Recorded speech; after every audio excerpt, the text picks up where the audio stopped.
News Radio, the voice of vaping. In each show, we share the latest about regulations and things you need to know, plus upcoming conferences and fests, along with interviews with the movers and shakers in this fabulous vape space. Are you looking to get into this ever-expanding marketplace? Do you want to master this industry? Listen up as Norm Bauer, the Vape Mentor, shares it all. And here's your host, Norm Bauer. Hey, welcome back. This is Norm Bauer with Vape News Radio, the voice of vaping. If you are new to the show, welcome. If you are a subscriber to Vape News Magazine, we are the audio arm of Vape News Magazine. And as a matter of fact, the brand new edition just came out. It's either in your local vape shop, or you can get it by subscription. And then we also have a special edition that's called the All China Edition. And for those of you who are looking to possibly import, who want to do business with China, guys, you got to get this edition. This is a special edition. So what we're doing is we're actually going to increase the frequency of Vape News Magazine, and we're probably going to go to a 10-issue per month run, and then we're also going to be having special editions. So if you have any questions, just go to vapenewsmagazine.com or just send me an email at norm@vapementors.com.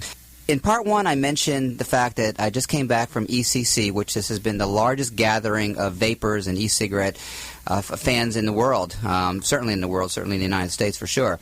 About 25,000 people, give or take, was there. Any and every name brand that you could think of, including a lot of brands that is not a no name at all, were there. And so what I did is I took advantage of this opportunity to nail down the leaders of these companies. And one of the ones that really stands out is 5 Pawns. So understand something. I have probably been in several hundred vaping stores all over the country. And, you know, I'm not going to say it's in every store, but I would say that 5 Pawns is in most of the stores I go into, and I'm thinking, who are these guys? Well, come to find out, they're manufactured right here where I live in Orange County, and so I got a chance to talk to Rodney Jerabek, who's the founder, and so I asked him all kinds of questions, so I'm not going to tease you with the questions that I ask. I'm just going to go ahead and turn on the interview and let you listen by itself. Go for it, Paul. Welcome back to Vape News Radio. This is Norm Bauer. I am here at ACC, and obviously it's a little bit overwhelming. There's several hundred vendors. And for those of you who are listeners to the show, you know that I like to kind of call out the people who are really doing things amazingly well. And in this very crowded, very contentious e-liquid space, there's a couple of names that kind of keep rising to the top time after time after time, and one of them is 5 Pawns. So I'm here talking with Rodney Jerabek, who is, are you the founder? I'm the founder and president, yeah. Excellent. So I'm going to let him kind of sing his praises. So welcome to Vape News Radio. Well, thanks, Norm. I appreciate you having me on. First, I'd like to say thank you for getting me out of the madness. Here we are in a nice air-conditioned little corner offshoot of the convention center, and it's nice to get away from the madness down below. You don't like rubbing shoulders with 4,000 of your closest friends? I do, but to be honest with you, it's been probably 3 weeks now of no sleep, and we're tired coming into the show, and to be going through, 12, 14-hour days for the next 3 days here, it's nice to actually be able to get away and sit down and breathe a little bit. All right, so let's talk about that for a second, Rodney. So what's involved in getting ready for a show of this massive size from your perspective? Well, I mean, we've always paid tremendous attention to detail with our trade show booth from day one.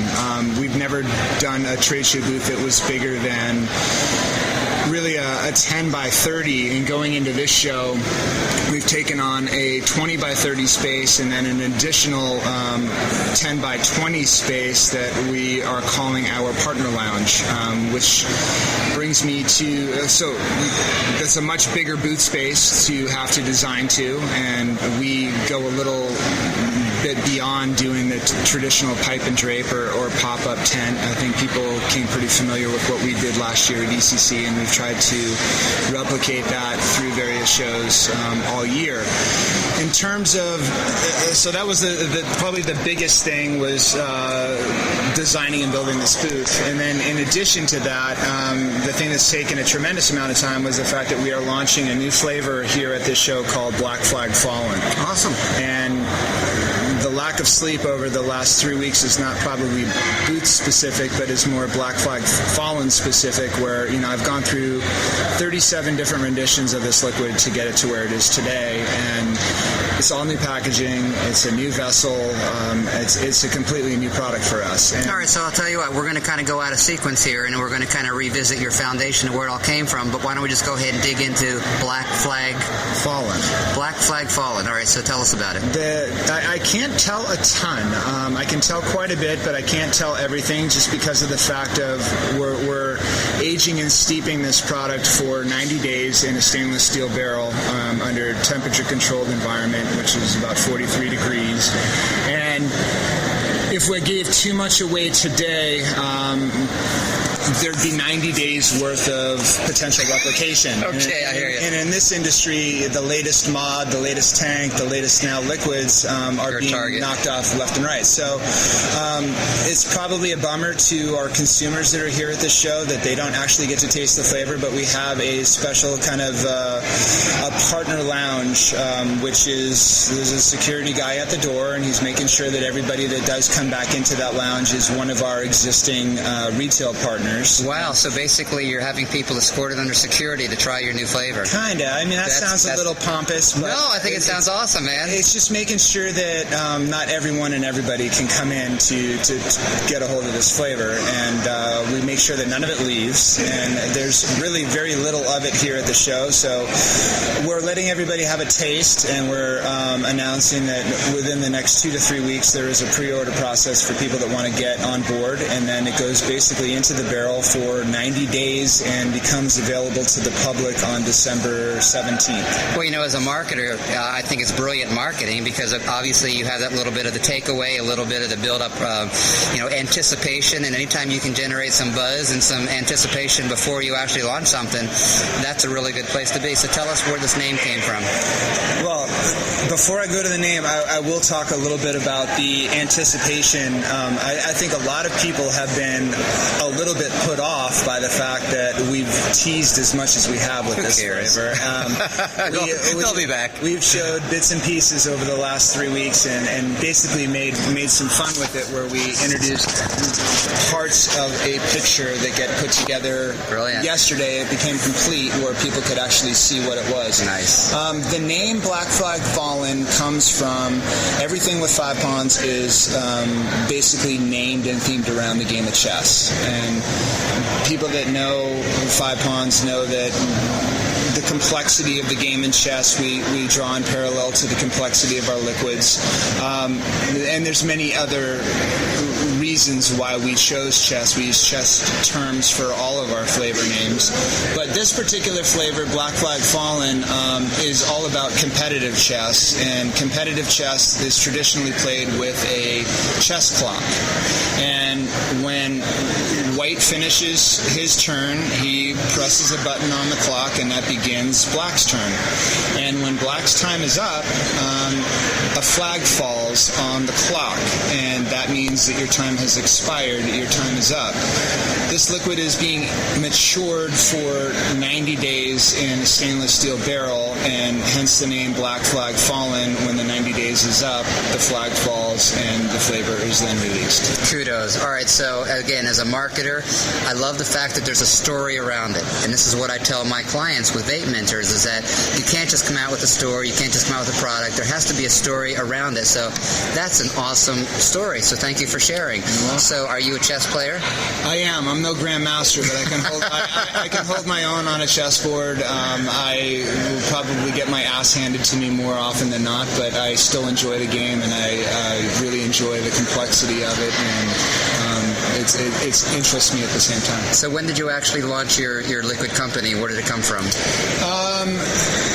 Basically, in the first couple months of 2012, my background is in branding and design, and I had done a lot of branding for various companies throughout the world, and my name was given to a gentleman in China who was looking to come to the United States with a disposable cig-alike or an e-cig that wanted me to assist him in branding and packaging his product to take to the market here in the United States.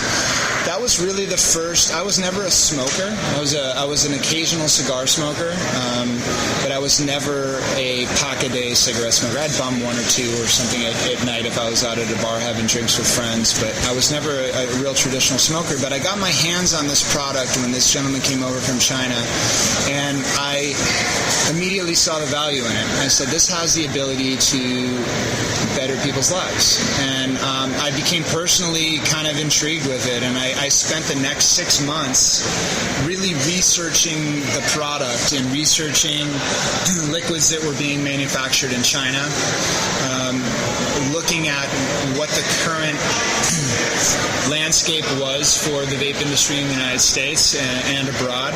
And I then saw a niche of all of these flavors that I'm tasting in these cig-alike products. And there were there were a couple of liquid companies that were in the game even way back then, but sure, everything was very one-dimensional, and everything was very... the bar was very low. Well, it was still benefiting people, but from me, I come from a wine and food background, and I've traveled a lot, and I appreciate different cuisines and things, and I saw a niche, or drawing a parallel to wine. This could become complex. Why does it have to be one-dimensional? Why can't we make this multi-layered? Why can't you taste one thing on the inhale and something else on the exhale? And I basically worked for about 6 months in private. My wife didn't even know I was working on this. Wow. And I'd go to work every day, and I owned my own company at the time, and so I could devote time to it without working off of somebody else's clock. But spent the next 6 months developing and doing some DIY, coming up with some things that I thought were good. I started having friends taste them, and that's when I became involved with my two partners today. They really were instrumental in being, I don't want to say be guinea pigs, but allowing them to taste these flavors that they were like, these are good enough that we need to take these to market. And so then it was, putting some packaging to it and putting some branding to it, and trying to, from the get-go, make sure that we were going to try to develop a true lifestyle brand. That's awesome. Yeah. Well, the background that you have in branding and marketing speaks volumes, because a lot of people, and again, I'm speaking to you folks out there who think it's easy to start a juice company. Maybe from a logistics standpoint it is, but from a marketing standpoint it absolutely is not. So as Rodney and I both agree, it's all about developing your competitive edge, which you guys have done. So would you say that you guys have elevated yourself to the upper echelon, and you've set the bar very, very high because of the complexity of your flavors and because of the fact that people know that they're going to get a quality hit out of it and a good taste? I mean, I've always said this. There's a lot of good liquid out there, and I feel very honored to be put in the light of having one of the top 5 liquid manufacturers that are out there. But there's a lot of good liquid manufacturers out there.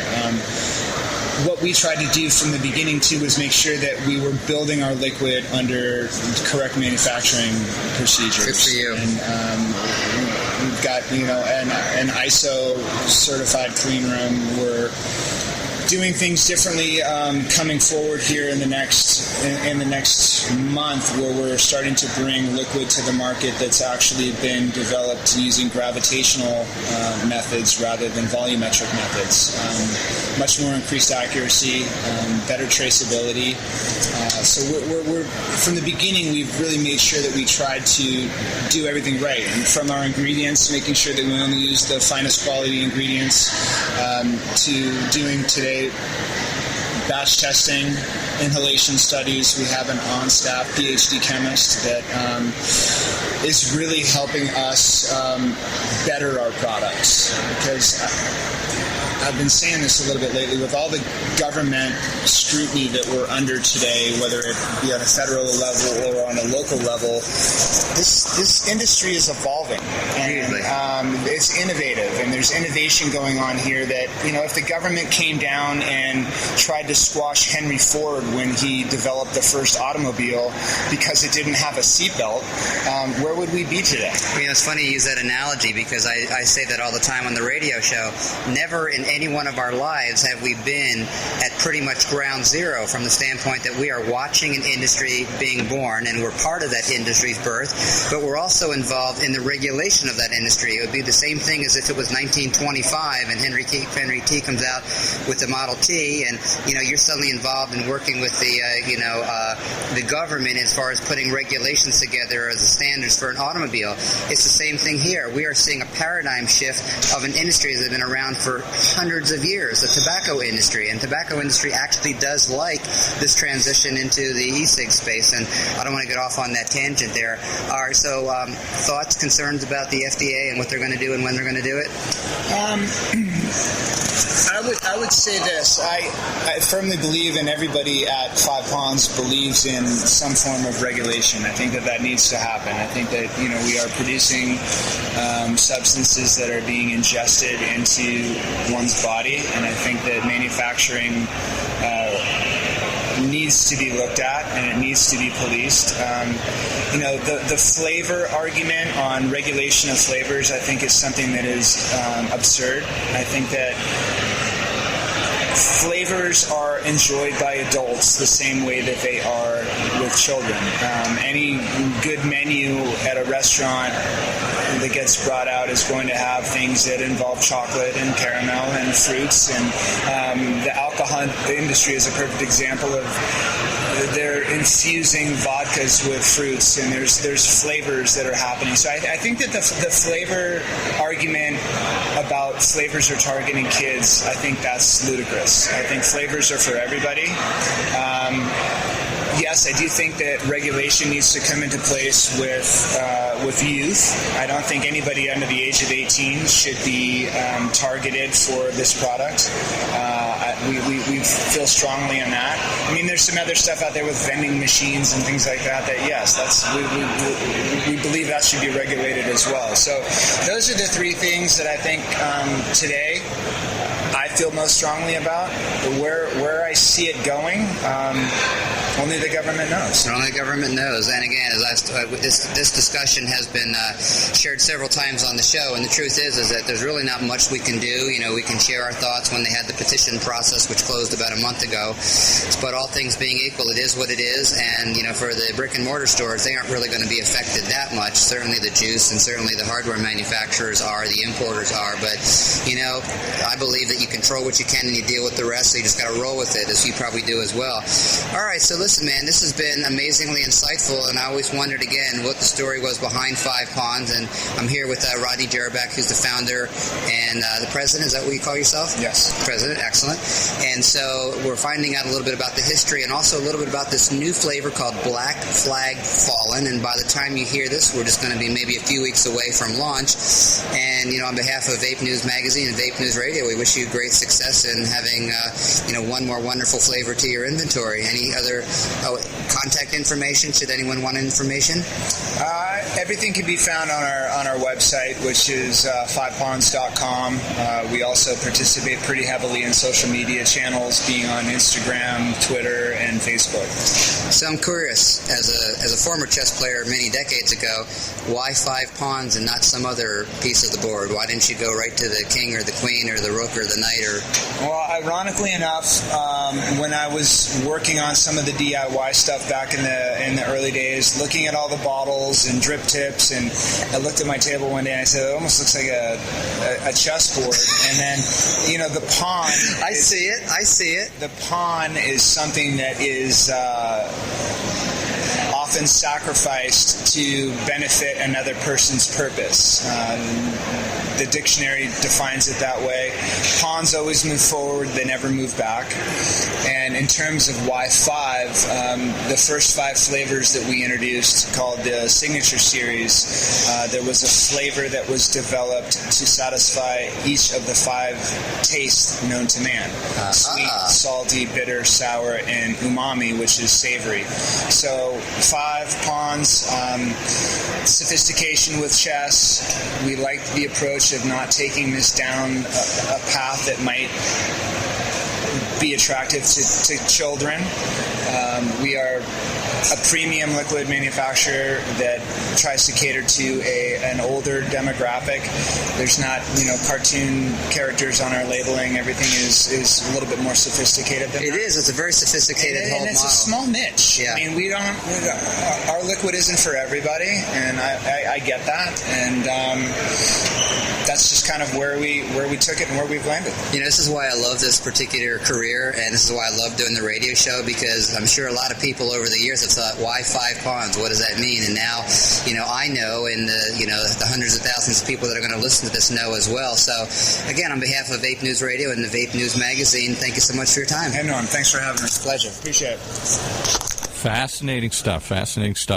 Very sophisticated approach, much more sophisticated than I would have anticipated from this young industry. All right, so that's an interesting observation, and I agree with you 100%, Paul. So here's the lessons that I want those of you who just heard that to take away.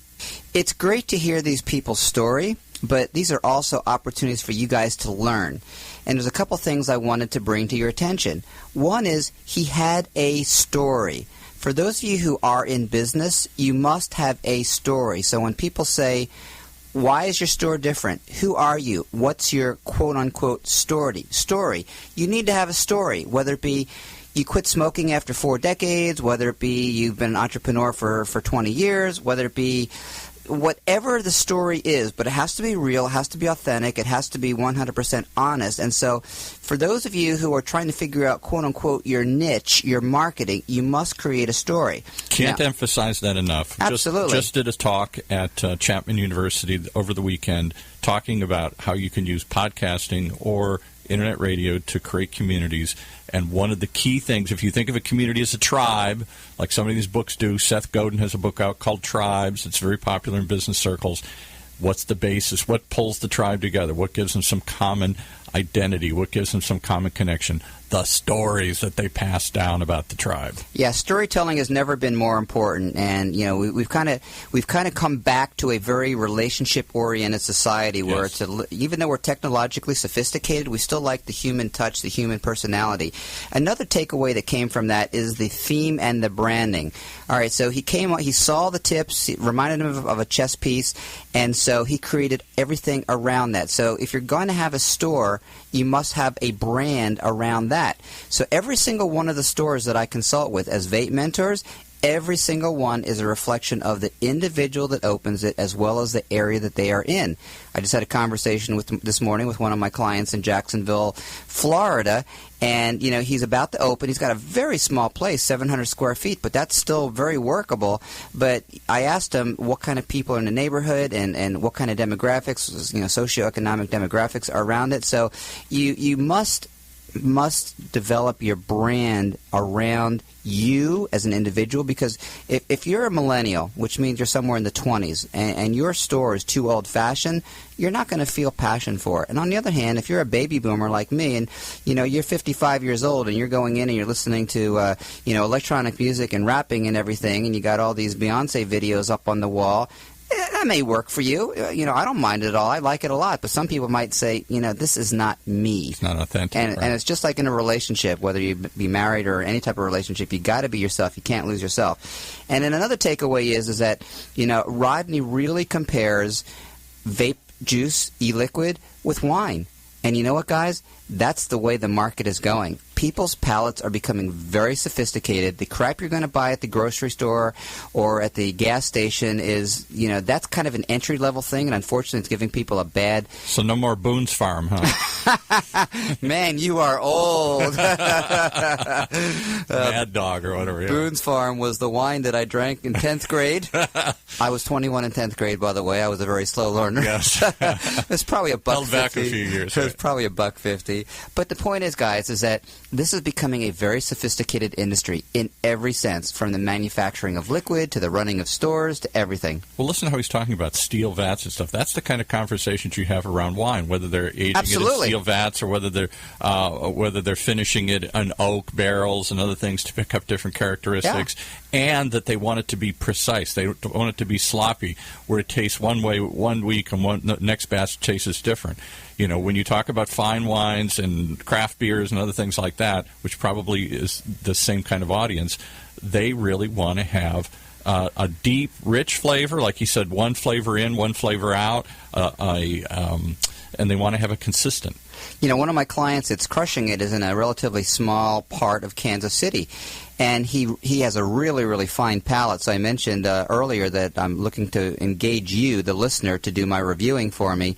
And if you don't know what I'm talking about, go back and listen to part 1. But I want you, all you who are listening all over the world, I want you to review the juices. I'm going to give you the juices. All you got to do is pay for postage. I want you to review them.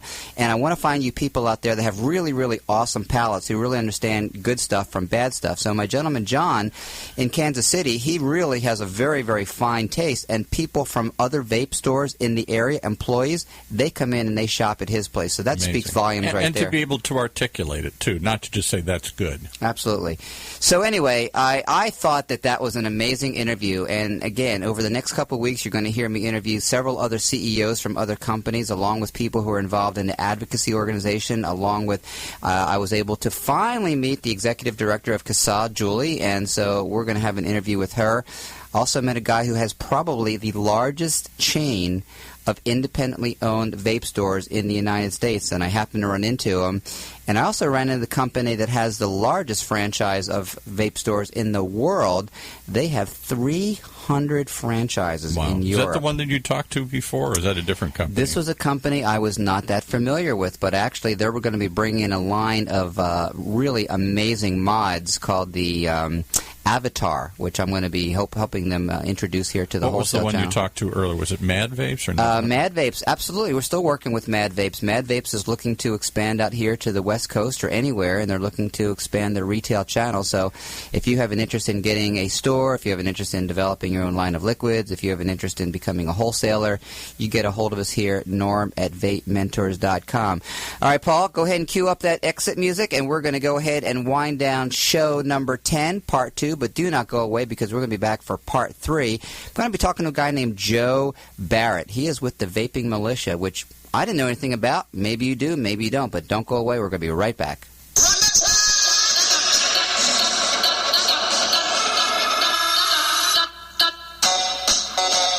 You've been listening to part 2 of this week's interview with the Vape Mentor, Norm Bauer, on Vape News Radio.